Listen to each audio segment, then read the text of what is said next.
The crack of a slap sliced through the silence of first class like a whip. For a brief, stunned moment, no one breathed. Blood shimmered on Dr. Evelyn Reed's lip, a single red line against the immaculate white of her silk blouse. She didn't flinch. She didn't rise. She simply sat still in seat 1A, 30,000 feet above the Pacific, as if the sting on her face couldn't reach the fire burning beneath her calm. "Don't you dare talk back to me," hissed flight attendant Brenda Miller, her voice raw with rage and her hand still trembling from impact. "You people need to learn your place." A dozen first-class passengers, frozen in shock, watched the scene unfold with wide eyes and phones slipping quietly from designer bags, fingers fumbling for record buttons, disbelief etched into every stunned expression. But Brenda had no idea who she had just slapped. While she stood there, chest heaving with a thrill of self-righteousness, the woman she'd just assaulted sat motionless, unfazed, and far more dangerous than she looked. Dr. Evelyn Reed wasn't just another well-dressed passenger with an air of grace. She was the architect of the very world Brenda operated in, and she was about to teach Brenda a lesson the entire aviation industry would never forget. With quiet precision, Evelyn reached up and touched the blood on her lip, then adjusted a small platinum pin on her lapel, a discreet emblem bearing the sleek insignia of Zenith Air Group. Not a single word escaped her lips, but the shift in her posture was electric. She glanced at her diamond-studded watch, a custom Aurelia and Son engraved with one word, CEO. Then came the smile, not the kind that softens a room, but the kind that foretells a reckoning. What no one realized, least of all Brenda Miller, was that this was Evelyn's jet. Literally, every leather seat, every polished chrome fitting, every whispering engine 30,000 feet in the sky, hers. And yet, not once had she revealed who she was. Not when she boarded, not when she took her seat, not even when Brenda first approached, demanding to see her boarding pass, as if Evelyn didn't belong in the space she had personally created. Brenda had hovered, eyes narrow, examining the platinum pass like she was sniffing for fraud. "These seats are for executive platinum members," she'd said, her voice dripping with suspicion. "People who actually earn their place." Evelyn had offered no protest, only her license and black Centurion card. Brenda hadn't even looked closely. "Anyone can get these," she scoffed. "You need to move to economy, where you belong." Those words had hung in the air like poison. Evelyn didn't argue. She didn't plead. She simply raised an eyebrow. Brenda, emboldened by silence and ignorance, leaned in with venom in her whisper. "I don't know how you scammed your way in here, but I know your type. You people always try to cheat the system," she hissed. And those two words, "you people," landed like a grenade, shifting the entire cabin, loaded with the weight of centuries behind them. Champagne flutes trembled, smartphones tilted up, and still, Evelyn remained still touching the platinum lapel pin bearing the logo of the company Brenda worked for. Still calm, still calculating. Brenda ranted on about affirmative action, about people like Evelyn stealing opportunity, about how she would count to 10 and call security. 1, 2, 3. Evelyn opened her briefcase. Inside, one crisp contract bearing Zenith Air Group's gold letterhead. She laid it gently on her tray table, face down. 4, 5. Her phone buzzed. Confirmation received. Brenda didn't notice. 6, 7. Evelyn met her gaze. "I am on my assigned seat." Brenda screamed. "She's lying. They always lie. They always play the race card." And with that, the 10th count came, and so did the slap. It landed with clinical precision. Brenda's hand, furious and smug, cracked across Evelyn's face. The blood returned instantly. 12 phones caught her all, every angle, every breath. Brenda stood over her like a victor. "Maybe now you'll show some respect." But Evelyn didn't cry. She didn't rage. She didn't call for justice. Instead, she simply touched the blood at the corner of her mouth with one manicured finger, and smiled. A slow, unsettling smile that made Brenda's blood freeze in her veins. And then, with a voice steady and smooth, Evelyn Reed said the words that would haunt Brenda forever. "You have absolutely no idea what you've just done." Dr. Evelyn Reed stepped on her own aircraft without ceremony, without entourage, without so much as a glance around the lavish first-class cabin.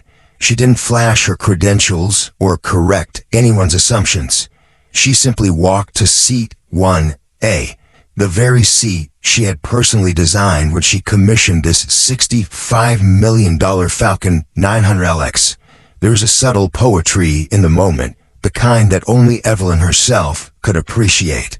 The CEO of Zenith Air Group, flying as an anonymous passenger on her own flagship route, Flight ZA-001. But fate had another player in motion today. Brenda Miller, working first class and wielding her authority like a blade polished with prejudice. As Evelyn settled in, Brenda approached, her tone already slicing through the calm. "Excuse me, ma'am. I need to see your boarding pass again." Evelyn didn't look up from her quarterly report. Revenue was up 23%. Stock price climbing. The pass she handed over gleamed platinum in Brenda's hand. Brenda squinted at it, inspecting it like a counterfeit bill. "This seat is reserved for our executive platinum members only," Evelyn replied, still calmly. "I understand." But Brenda wasn't satisfied. Her voice took on an edge. "Do you? Because these seats cost $8,000 round trip. They're for business owners, company leaders, people who actually earn their way here." Nearby, Executive Jonathan Vance, into a froze mid-sip of champagne. Marketing Director Michelle Lim, in 3B, paused with a magazine in her hand, eyes now above the pages. And Marcus Hayes, the corporate lawyer, in 1C, quietly tilted his phone to record. "I'd like to see some identification and a credit card that matches," Brenda snapped. Evelyn reached into her bag and produced both without flinching. Her license and a black Centurion card, the kind reserved for individuals who spend $250,000 annually. Brenda barely looked. "Anyone can get these," she muttered. "Ma'am, I'm asking you to move to economy class where you belong." Evelyn's voice remained like velvet. "Where I belong," she echoed. Brenda leaned closer, her voice dropping to a conspiratorial whisper that carried across the cabin regardless. "I don't know how you scammed your way into that boarding pass," she said, "but I know your type. You people always try to cheat the system." The air in the cabin shifted. Tension thickened like smoke. Two words, "you people," had detonated. Vance's hand trembled. Lim held her breath. Hayes never stopped filming. Evelyn's fingers gently found the platinum pin on her lapel, the subtle emblem of Zenith Air Group. Brenda, still blind to what stood in front of her, pressed on. "These seats are for people who contribute to society, people who create jobs, build companies, generate real wealth, not people who gain affirmative action and handouts to steal what others have earned." Her words struck like blows. Across first class, phones were raised like shields, passengers now openly documenting the encounter. "I'm going to count to 10. Brenda announced for all to hear. If this woman doesn't move voluntarily, I'm calling security." Evelyn opened her briefcase and placed a single sheet of paper on the tray table. Face down, it bore the Zenith Air Group letterhead.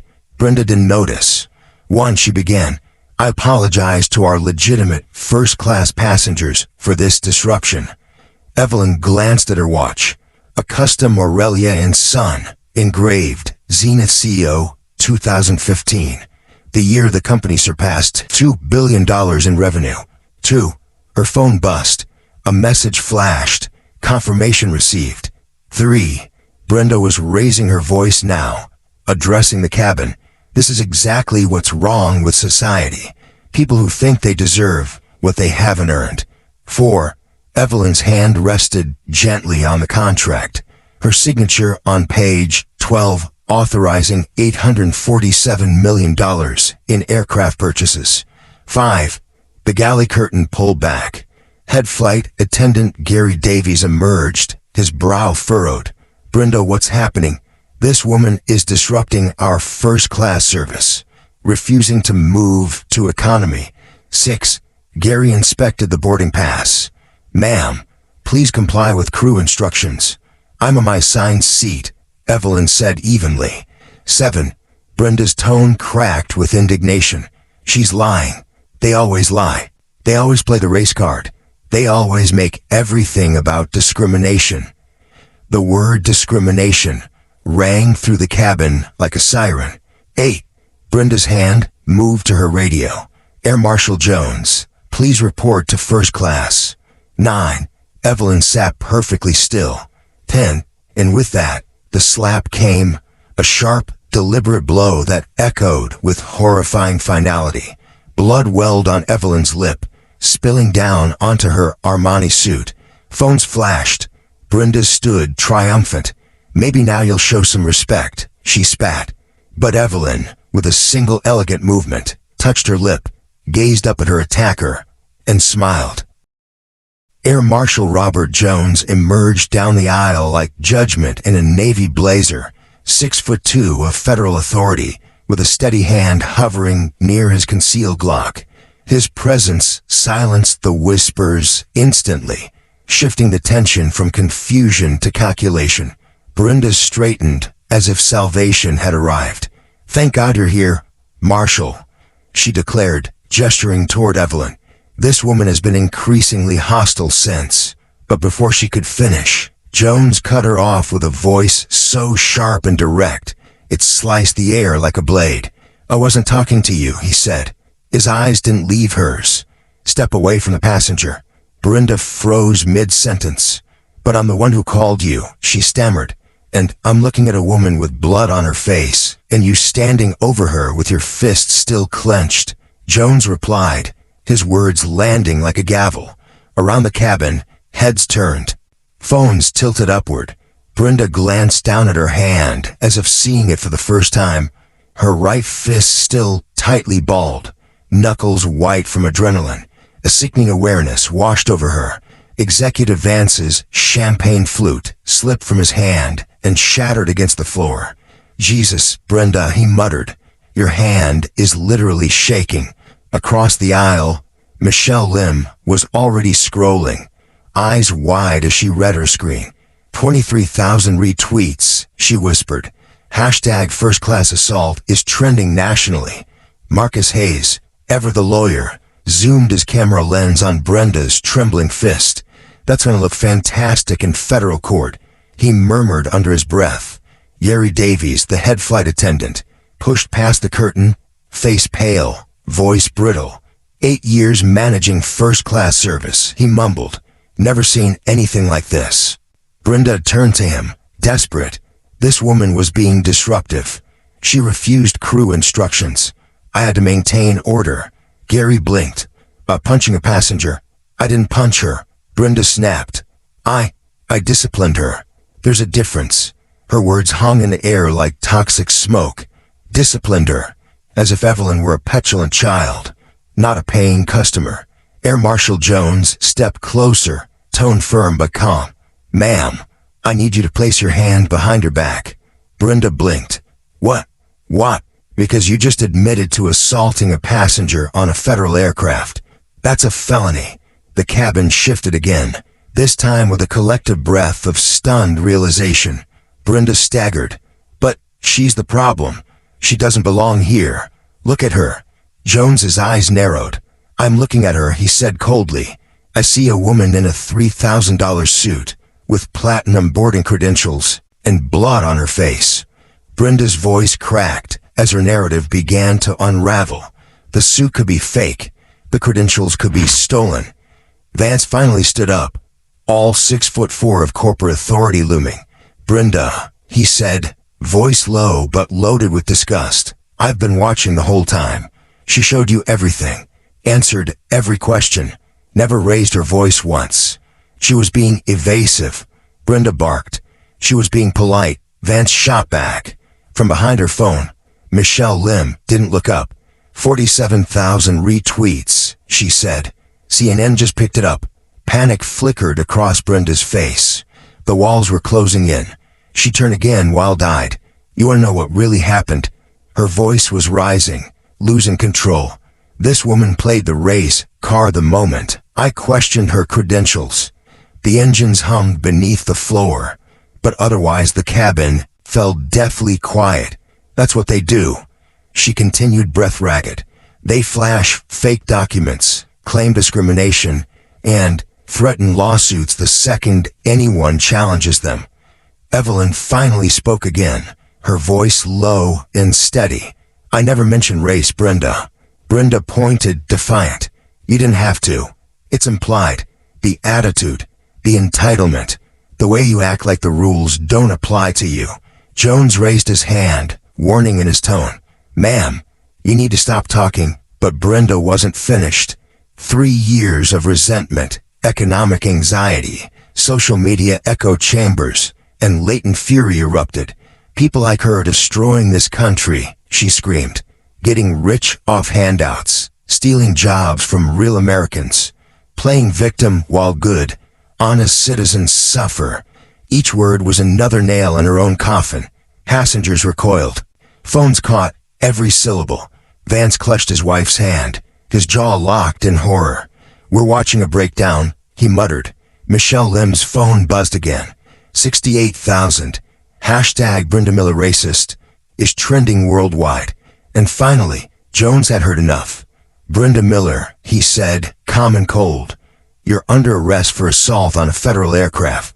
You can't arrest me. Brenda shrieked. I'm the victim here. No, you're the perpetrator of a federal hate crime. Jones corrected. Gary stepped forward, voice trembling. Brenda, I'm calling the union rep. Don't you dare defend her. Brenda screamed, pointing at Evelyn as if she were radioactive. She's probably recording this, planning to sue us for millions. Evelyn raised her hands gently. I'm not recording anything, Brenda. Brenda snarled, liar. You people always lie, always manipulate, always play the victim while ruining innocent lives. Those 2 words, you people, landed again with a sickening boom. Jones didn't wait another second. He snapped the handcuffs on her wrists. Brenda Miller, you're under federal arrest. And as he read her rights aloud, Evelyn Reed calmly reached for her phone. The cabin was silent. The weight of the moment settled like fog. Evelyn dialed a single number. It rang once. This is Dr. Reed, she said softly. We have a situation on flight ZA-001. The voice in the other end responded immediately, crisp and deferential. Dr. Reed, yes ma'am. How can Zenith Air Group assist you today?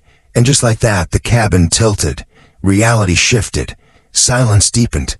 The woman in seat 1A wasn't just another passenger. She was the apex predator, calmly orchestrating the downfall of the very system that tried to deny her place within it. Air Marshal Jones stiffened as the voice on Evelyn's phone filtered into the tense silence. Yes, Dr. Reed, how can Zenith Air Group assist you today? The words struck like a lightning bolt, sizzling through the cabin's oxygen. Jonathan Vance went sheet white. Michelle Lim stopped mid-scroll. Marcus Hayes' camera nearly slipped from his hands. Brenda, still handcuffed and panting from rage, seemed oblivious to the tectonic shift in atmosphere, but everyone else felt it. The name, the title, Dr. Evelyn Reed, Zenith Air Group. For a few seconds, no one could speak. Even Jones faltered. His knees softened as a slow, creeping awareness settled over him. Zenith Air Group wasn't just another airline. They held over $3 billion in federal security contracts, many of them tied to the Department of Homeland Security. And his paycheck, his clearance, his future, all flowed through subsidiaries of that name. Behind him, Gary Davies looked as though someone had yanked the floor out from under him. His lips parted, dry and trembling, as a whisper escaped. Zenith, the All Meridian Airlines. The plane suddenly felt smaller, tighter, as if the walls themselves had heard and were closing in. Because now it wasn't just a matter of who Evelyn was. It was what she controlled. Brenda still didn't understand, still didn't see it. She shook her cuffs and screamed, "I don't care who she claims to be. I don't care what fake company she pretends to own. She's still just another." "Stop talking," Jones snapped, barely above a whisper. His voice had lost none of its steel, but something in his posture had changed. He wasn't standing in front of a civilian anymore. He was standing in front of the top of his food chain. But Brenda plowed forward, wild with the delusion that words could still save her. "She can't hurt me. I'm protected by the union, by federal law." Evelyn's voice cut in again, low and calm as ice. "Send a legal team to LAX, she said into her phone.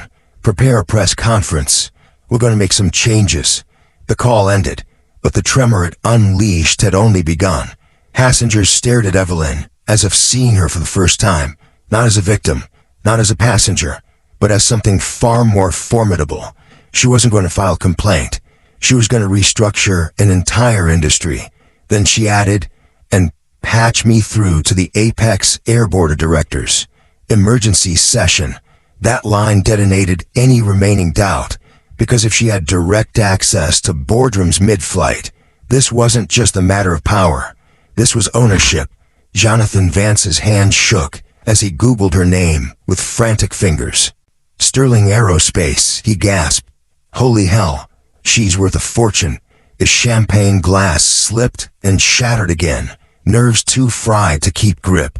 Michelle Lim didn't even look up as she read aloud from her screen, voice rising. "Fortune's most influential in aerospace. Owns 73% of Apex Air. Net worth $2.3 billion. The weight of those numbers sank into the cabin like concrete. Marcus Hayes turned his camera away from Brenda and focused on Evelyn, on this poised, bleeding woman calmly dismantling her attackers with nothing but her presence. "She doesn't just fly first class," he whispered. "She owns first class." But Jones was having a private reckoning of his own, because Sterling Aerospace didn't just build aircraft. They built security systems, and they held nearly $1 billion in DHS surveillance and aviation monitoring contracts. His certification, his training, his badge, all of it could be voided with a single signature from the woman now sitting silently in seat 1A. Behind him, Gary Davies looked visibly ill. His perfect service record, 2 commendations, Employee of the Month 6 times. It all now felt paper thin. Brenna Walsh had just struck their top executive midair on a plane the company likely owned. His mouth opened to dry croak. "Dr. Sterling, we didn't know you were flying incognito today." Evelyn didn't blink. Her eyes locked onto him, unblinking and precise. "Peter Hayes," she said. "Employee ID 47291. Hired March 15th, 2016. Salary $67,000. Benefits included. Wife Michelle. 2 children. Mortgage payment $24.70 a month." Peter's knees buckled. She knew everything. His life, his job, his household balance sheet. "You're wondering how I know that," Evelyn said, her tone unchanging. "I personally review every personnel file in this company. All 15,127 employees across 47 countries." She turned, eyes burning like focused lasers. "Including yours, Brenna Walsh. Employee ID 52847. Hired January 8th, 2019. Salary $52,000. 3 previous discrimination complaints management buried to protect the brand." Brenda's mouth dropped open. "You're lying," she breathed. "Those records are sealed. That's confidential." Evelyn's smile was tight. "Nothing is confidential to the CEO who signs your paycheck." Reaching into her briefcase, she picked up a small digital recorder and said, "This device has been running since you first approached my seat. Every word, every slur, every federal crime, captured in broadcast quality audio, streamed live to our legal department." Brenda's face went pale. That's illegal surveillance." Evelyn raised her brow. "Actually, it's part of an experimental security system funded under our federal contracts. All passengers consented to monitoring when they boarded. Then she tapped her tablet screen. 6 live video feeds appeared. Angles from within the cabin synced in real time. Our Miami Ops Center has been watching this unfold from the moment you questioned my credentials. Behind her, the atmosphere thickened. There was nowhere left to run. Evelyn stood slowly, blood still glistening on her lip, composed and terrifying in her calm. Her voice, low and steady, cut through the silence. You didn't just assault a passenger today, Brenda.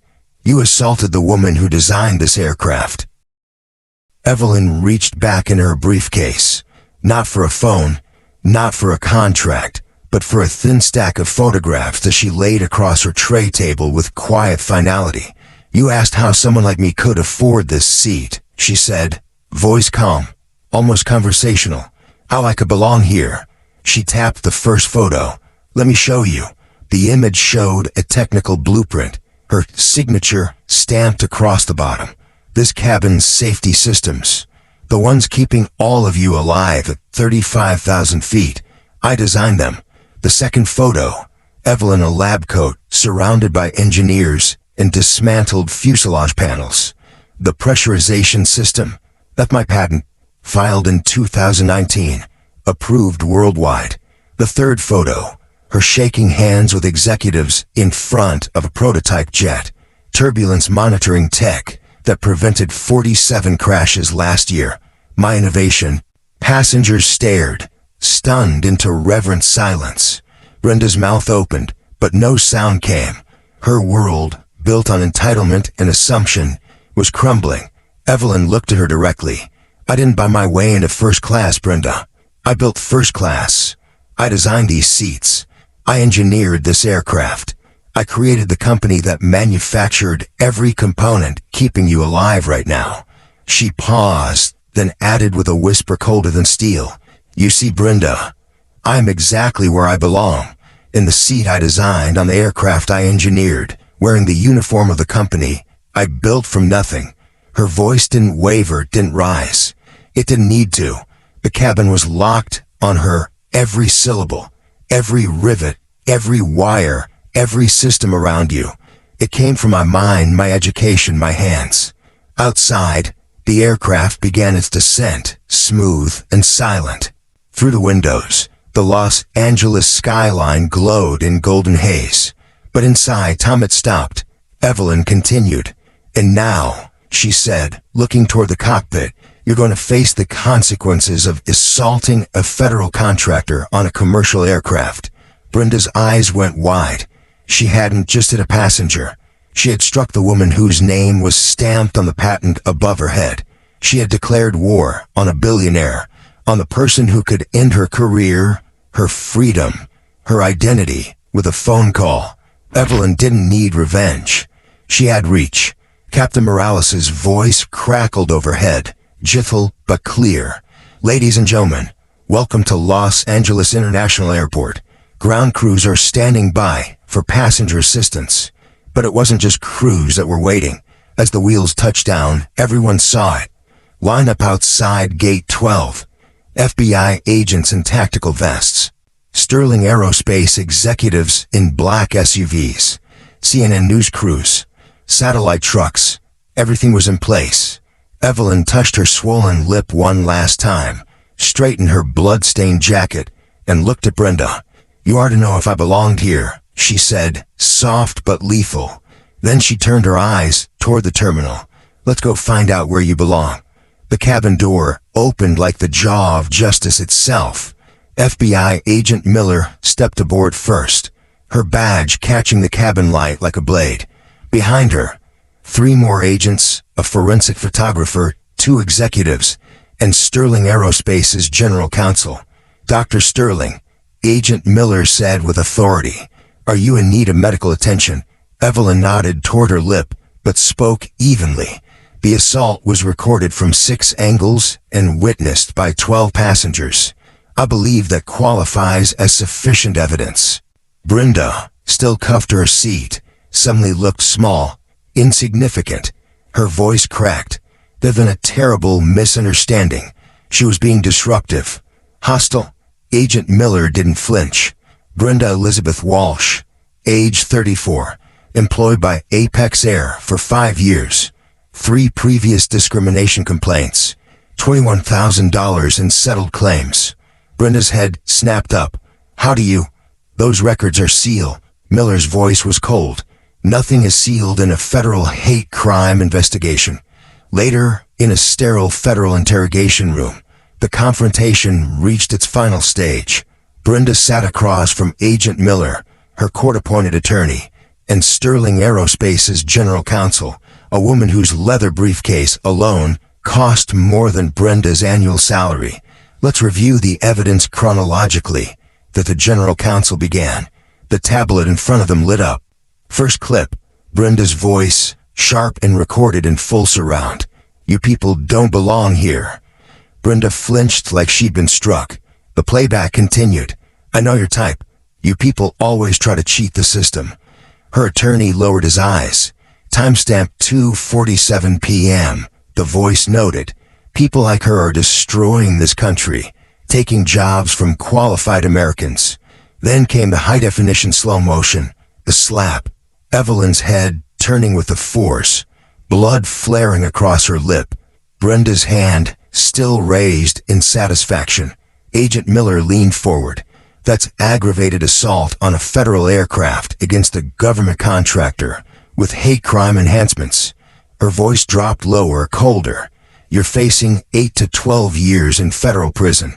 Brenda's breath caught, her bladder nearly released. 8 years, plus lifetime civil liability.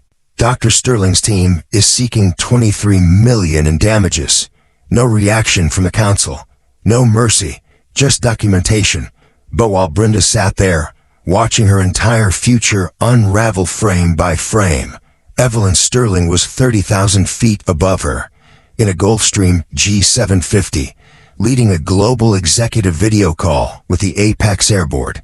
The video wall showed 12 faces, executives across 3 continents, all pale and tight-lipped. Evelyn's lip was taped. Her voice was calm, icy. Ladies and gentlemen, she began. Let me explain exactly how screwed you all are. Gasps. A few dropped jaws. Dr. Sterling never cursed, never lost control. But today was different. This isn't Brenda Walsh's problem anymore. This is your problem. You enabled her. You protected her. You buried the complaints. You cut checks instead of cutting her loose. And now, you're all personally liable under federal conspiracy statutes. On screen, Apex Air CEO Arthur Pendleton paled. Are you saying Evelyn dropped 3 files in front of the camera? 3 complaints, 3 cover-ups, 3 violations of federal civil rights law. She leaned in. That's not corporate misconduct. That's criminal conspiracy. Her voice sharpened. You buried them to protect your stock price. And now, I'm going to bury you. While Brenda faced the crucible of the federal justice system, Dr. Evelyn Sterling soared 30,000 feet above the fallout, composed, relentless, and in absolute control. Aboard her private Gulfstream G750, she addressed the Apex Air Board of Directors in an emergency session. 12 executives from 3 continents stared into their screens, ashen and silent. Evelyn's voice, low and calm beneath the tape covering her bruised lip, landed with surgical precision. Let me explain exactly how screwed you all are.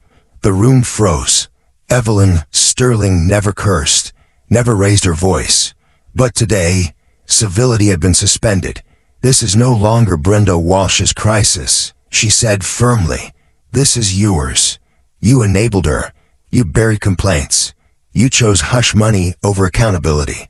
Now, each of you is personally liable under federal hate crime conspiracy statutes. Board Chairman William Sterling tried to speak. Evelyn, we want to express. William, shut up and listen. She snapped, cutting through the air like a blade. This isn't a PR problem. It's a criminal enterprise built on complicity. Holding up 3 thick folders, she continued. 47 documented incidents. Over 8 million in quiet settlements.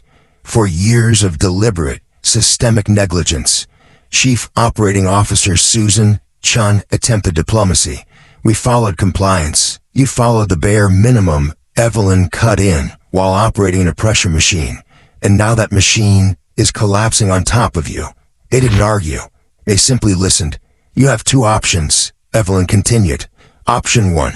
Complete restructuring in 30 days. All current executives resign. A new CEO with a background in diversity leadership is appointed. $100 million is allocated to compensate harmed passengers. Mandatory bias training becomes company-wide. Anonymous reporting with external investigation. And each of you personally donates $5 million to civil rights organizations. As the board sat frozen, she moved to the alternative. Option 2, she said, lifting a final folder. I send this to the DOJ. Apex Air faces federal charges. Sterling Aerospace pulls our $847 million annual contract. Your stock goes to zero, and your personal assets seized. The silence was suffocating. Yes, she added, your Malibu estates, your daughter's trust funds, your wife's diamonds, all of it, gone. They didn't sign the restructuring agreement. They surrendered to it. But Evelyn wasn't finished. Later that day, she stood at the head of a global video summit with every major airline CEO in attendance. The incident aboard flight ZA001 had gone viral, triggering an avalanche of public outcry. Hashtags dominated social media. News outlets broadcast the footage repeatedly. Evelyn faced the executives without flinching. Jessica Miller's assault wasn't an isolated event, she declared. It was a predictable result of a culture you've all allowed to fester. That ends now. One CEO pushed back meekly. 60 days is a tight deadline. Systemic racism doesn't get extensions. Evelyn replied coldly. You'll comply, or you'll lose your federal partnerships and trigger full-scale civil rights investigations. The choice is yours. As the sun dipped behind the skyline of San Diego, the cost of a 30-second act of hate became painfully clear. Jessica Miller, sentenced to 8 years in federal prison, $23 million in restitution, and a lifetime ban from the aviation industry. Richard Davies, forced to resign, personally fined $5 million, facing federal conspiracy charges. Apex Air, restructured, publicly disgraced, stock value gutted.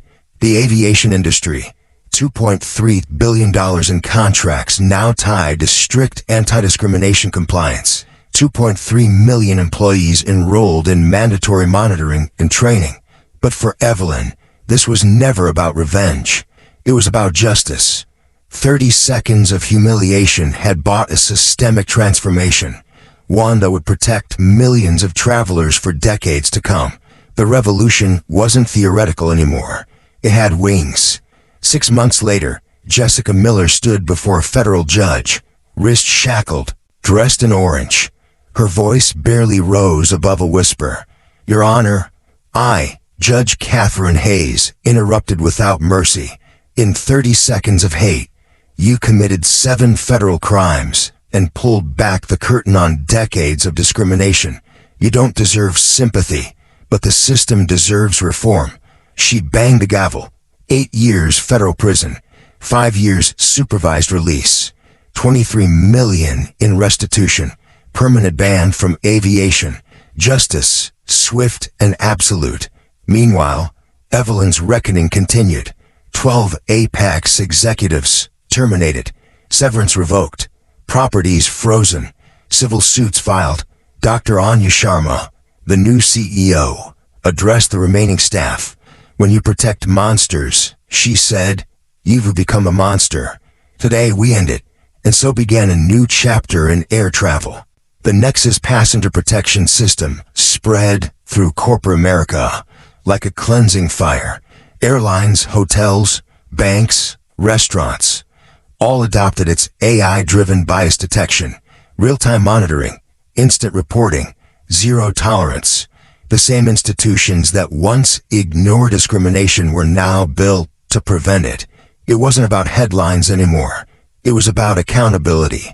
6 months after the incident, Jamal Brown boarded a flight from Atlanta to San Francisco. For the first time in years, the flight attendant smiled at him, genuinely. "Just coffee."